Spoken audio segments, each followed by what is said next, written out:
deixa de ter uma forma inteira para ter uma forma com 2 lóbulos laterais e o centro. Então é uma novidade evolutiva no grupo, o aparecimento do labelo trilobado. É uma sinatomorfia que une essas 3 seções.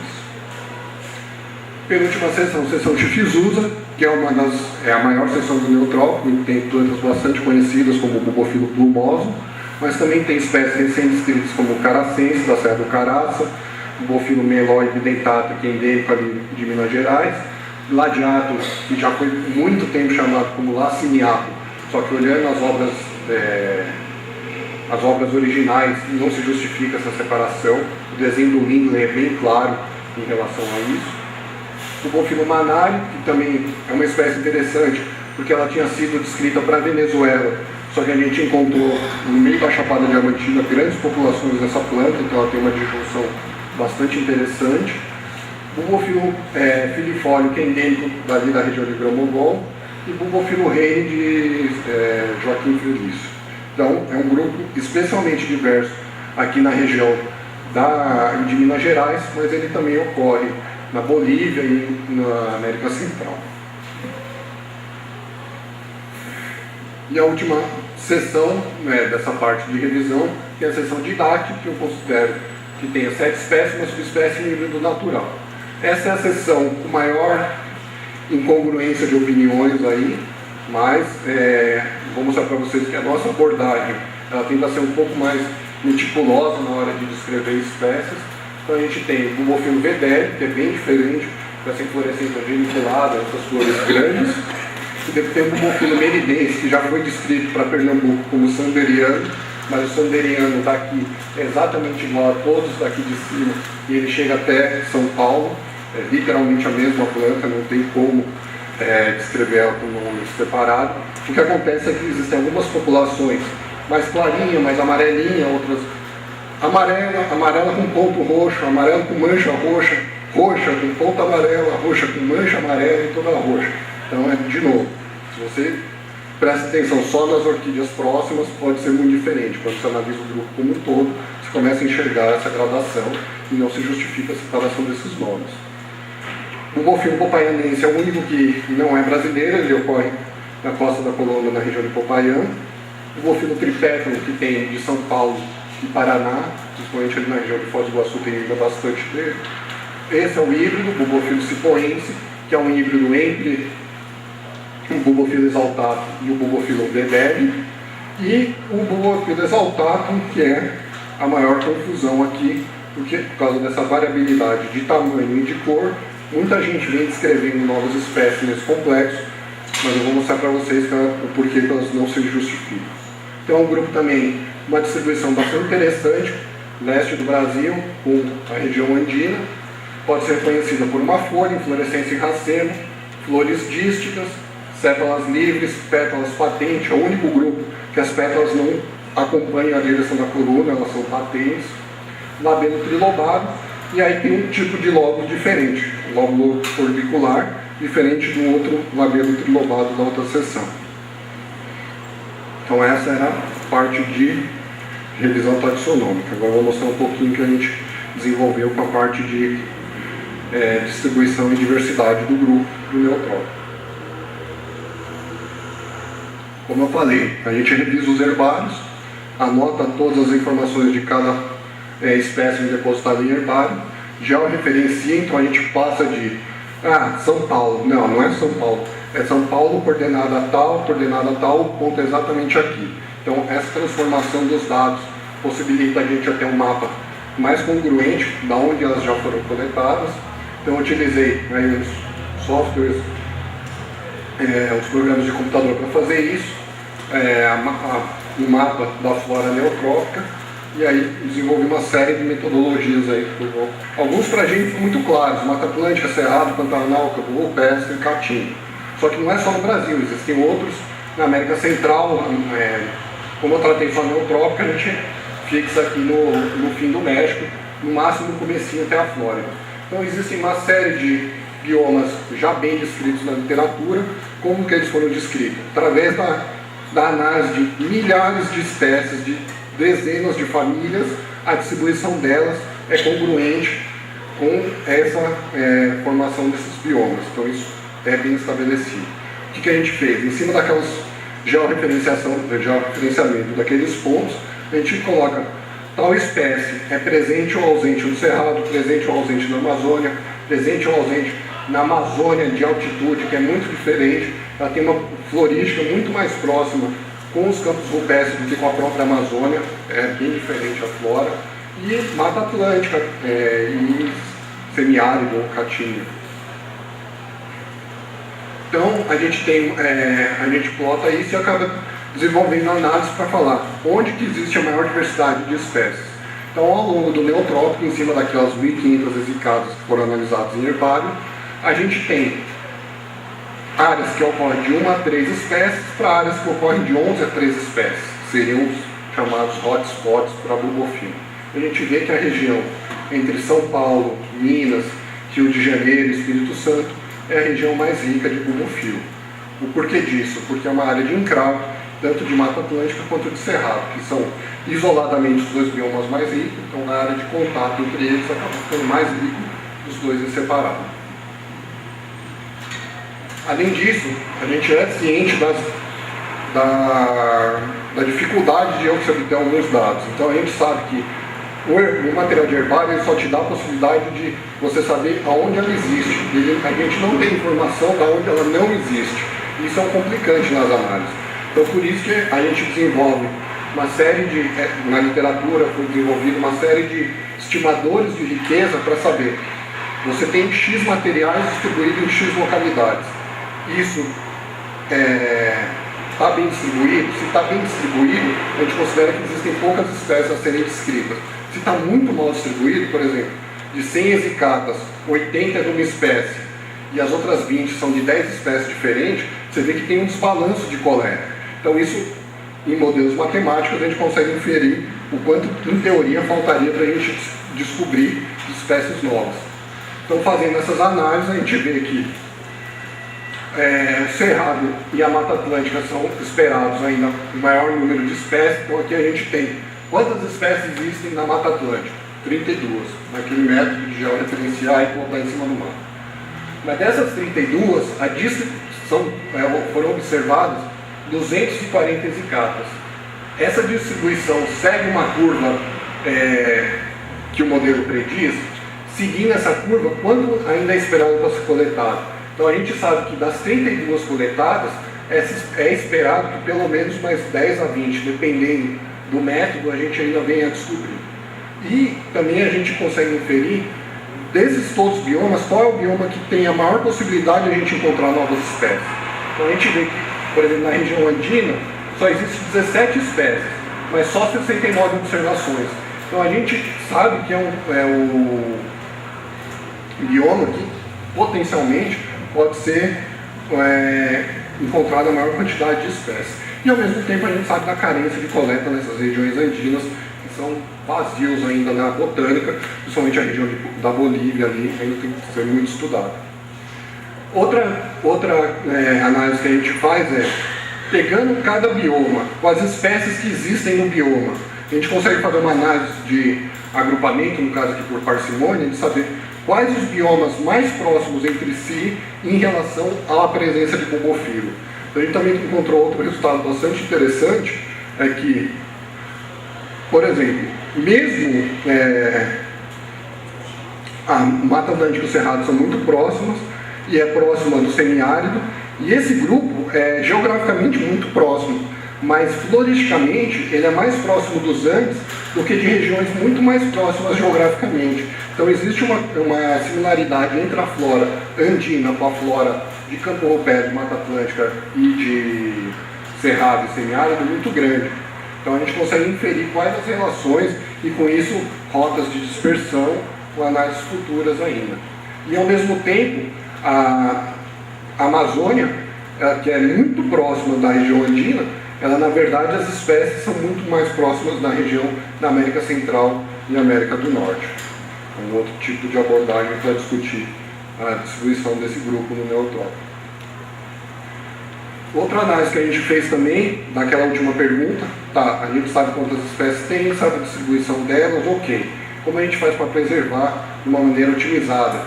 Otimizado significa menos custos em última análise. Então, fazendo uma análise que é basicamente, a gente escolhe naquela análise de riqueza o ponto mais rico de espécies. Qual é o segundo ponto mais rico de espécies que não tem as espécies do ponto mais rico? E aí faz uma análise interativa, computacional, roda milhares de vezes essa análise, e a gente consegue descobrir qual é a forma mais otimizada de englobar todas as espécies no menor número de áreas possíveis. Então, para 63 espécies de bulbofilo, a gente tem que, se preservasse, em teoria, 35 áreas, todo o gênero no neotrópico estaria bem preservado. É óbvio que ninguém vai propor um parque nacional por causa de uma ou duas espécies de bulbofilo, mas a ideia é que, a partir dessa metodologia, outros pesquisadores fazem isso com outras plantas, e quando a gente tem uma reunião de milhares de plantas, centenas de gêneros nessa mesma abordagem, a gente pode escolher com maior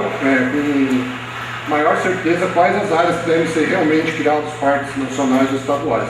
Porque hoje, basicamente, esses parques são criados pela beleza cênica. A pessoa do estado vai, vê que tem uma formação muito diferente das outras e cria-se uma reserva.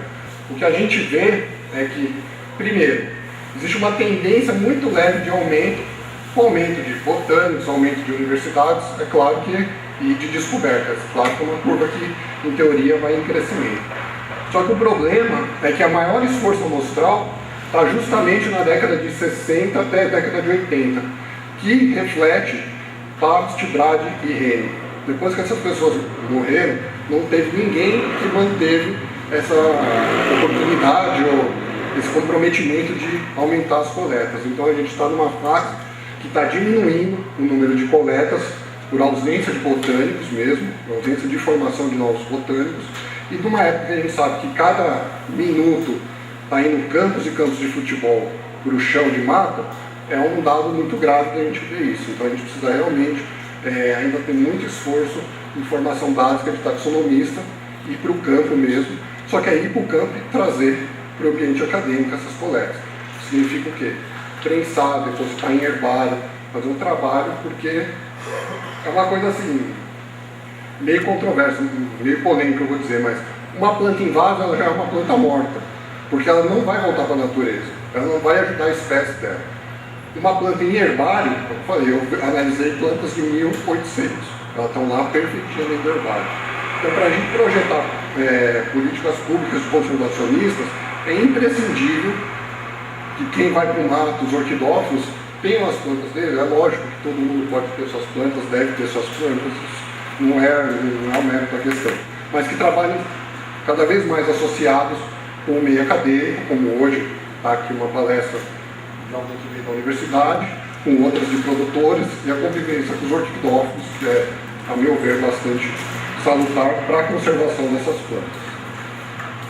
Então isso foi o que tinha feito até 2007, mas ainda, que é quando eu defendi meu doutorado, mas ainda existem algumas coisas que foram publicadas, que eu vou falar rapidamente. Então de 2007 para cá, teve a descrição de várias espécies, que não foi tratado no meu trabalho, agora eu tenho que analisar essas espécies, ver material tipo, e em função do conhecimento que eu adquiri conhecendo as outras espécies, ver se realmente elas são novas ou não. Então, de 2007 para cá, Vitorino quer descrever o bulbofilo calimaniano, de Venda Nova, no Espírito Santo, aparentemente é uma boa espécie. Bulbofilo cebraense campati, já vou discutir o porquê da interrogação do nome. Foi descrita, é uma morfologia que ele não conhecia e fez correto de descrever essa planta. A questão agora, depois de descrita, vem a análise crítica. Será que ela é realmente nova para a ciência? Vou discutir mais para frente com vocês.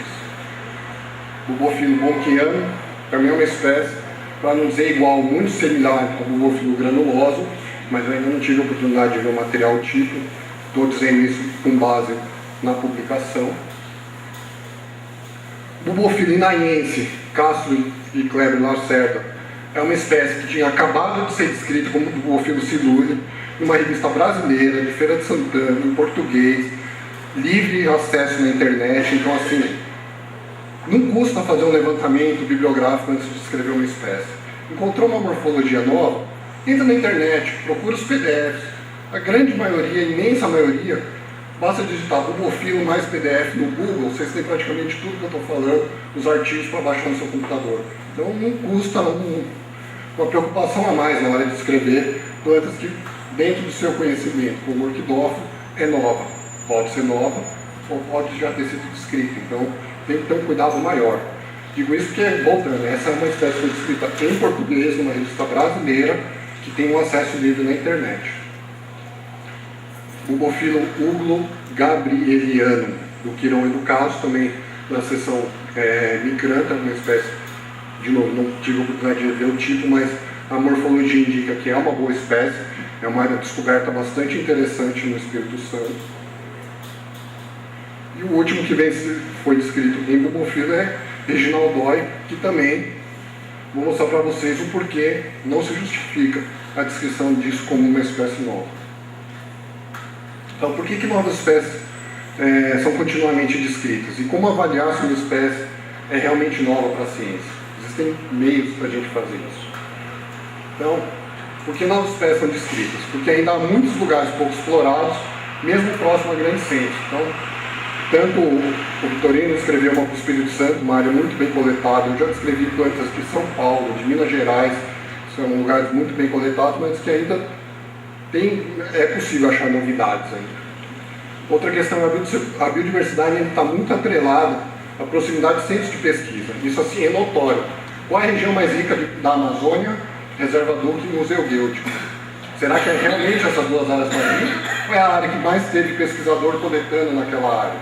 Então a gente sabe que ainda existem muitas áreas a serem pesquisadas e que há, com certeza, centenas de espécies a serem descritas, mas elas precisam ser descritas com um pouquinho mais de critério. E outra coisa que é meio paradoxo, mas é que a contínua devastação ambiental também gera para a gente uma facilidade maior de ir em lugares que nunca foram explorados. Se você pegar em 1800, não se pegava um carro e ia para o meio da Serra do Cipó. Hoje você aluga um carro e vai para o meio da Serra do Cipó. Então, por ter essas construções de cidades e a exploração ambiental, a gente acaba tendo a oportunidade de visitar áreas que nunca tinham sido visitadas.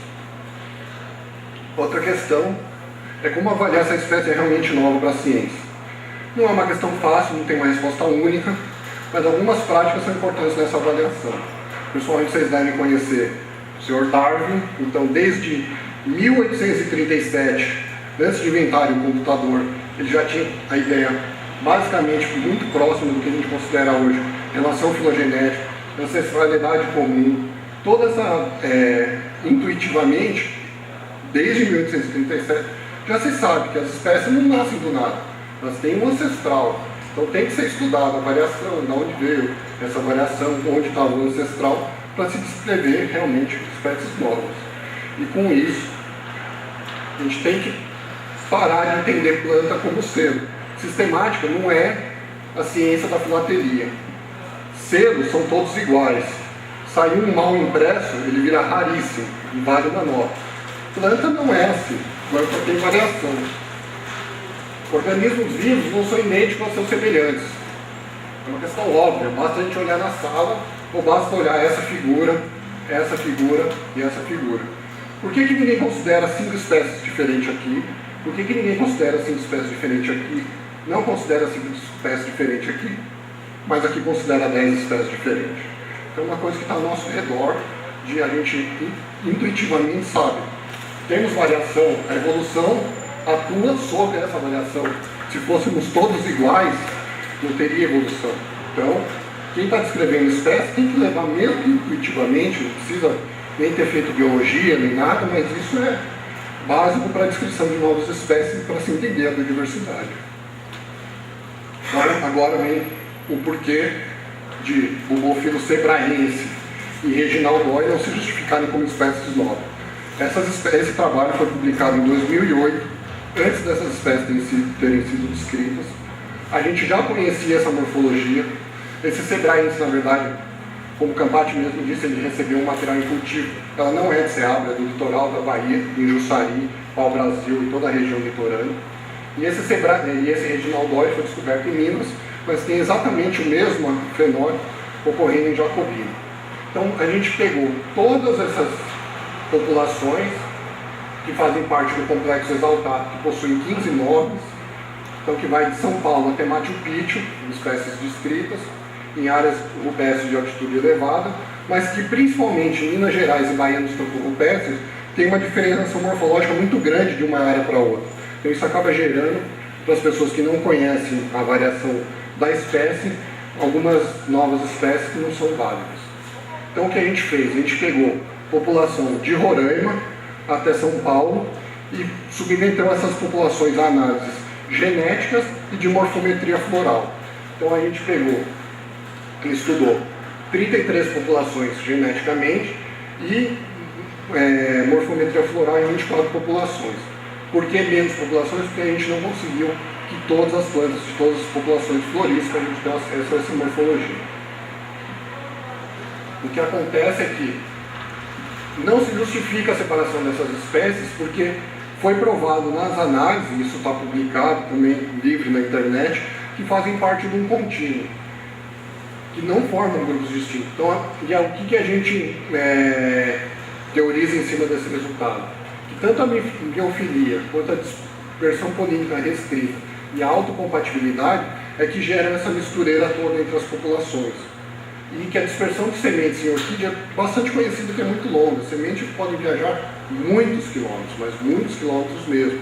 Então, onde você tem uma população bem estabelecida aqui, o vento traz uma semente de outra população, ela germina e cresce no meio daquela. São intercompatíveis, uma cruza com a outra. F1, os filhotes dela vão ser misturados. E assim vai ao longo dos tempos. Voltando também que a gente, todos vocês sabem, que o clima, hoje a gente está com superaquecimento, questão humana e tal, mas naturalmente existem épocas frias e épocas quentes. Qual que é a consequência para as plantas? As populações se expandem e se retraem.